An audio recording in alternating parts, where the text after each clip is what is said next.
And as a lifelong traveler to Europe, whose family in Europe, whose ancestors are from Europe, who believes in European Christian culture and has watched it be destroyed over the last 120 years since 1914, I'm wondering, like, how the hell did this happen?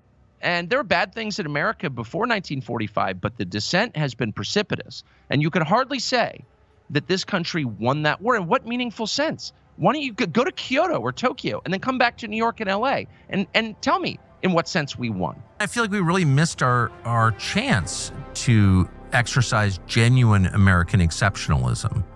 You can say, in 1941 and say, we're just not for totalitarian systems.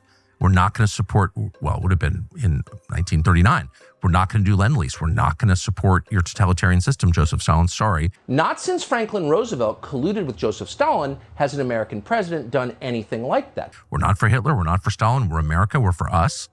That didn't seem to occur to anybody other than Charles Lindbergh. Charles Lindbergh, who was, by the way, not an anti-Semite, but who did oppose American entry into World War II, along with tens of millions of other Americans, used very often. The America First movement was the American movement of the late 1930s, early 1940s, pushing the Roosevelt administration away from joining a war in Europe. Most honest and best informed historian, Darrell Cooper. But I told him, maybe trying to provoke him a little bit, that I thought Churchill was the chief villain of the Second World War.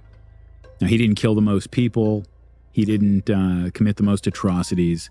But I believe, and I think when you really get into it and tell the story right and don't leave anything out, you see that he was primarily responsible for that war becoming what it did. So people want to tell me Churchill's an incredible guy. Really? Well, why didn't he save Western civilization? He didn't even save Poland. He did. What did he He did save Western civilization. How? He defeated the Nazis. But, I know he helped defeat the Nazis, Well, the Nazis with his friend Stalin. The Nazis wanted the whole world to be speaking I'm not German. defending the Nazis. I'm just saying, where is Western civilization? What did he preserve? Where is it? Churchill's a complicated person. I personally think there are lots of things to admire about Churchill, but you can't say he helped his country. I was in London 2 weeks ago. Like that, they didn't win the war in any meaningful way. Like he wrecked the country. But then you get into, why was Winston Churchill such a dedicated booster of Zionism from early on in his life, right?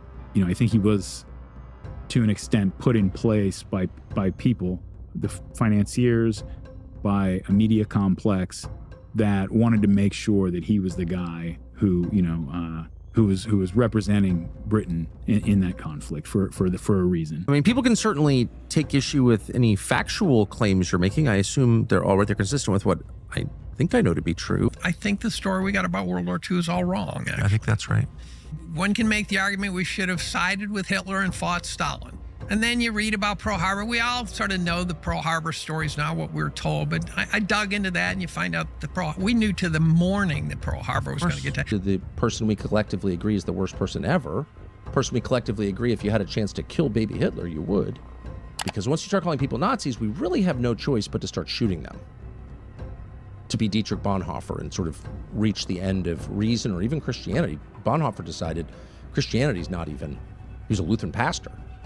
Christianity's not enough. We have to kill the guy. I'm not judging Bonhoeffer, who was a great man in some ways, but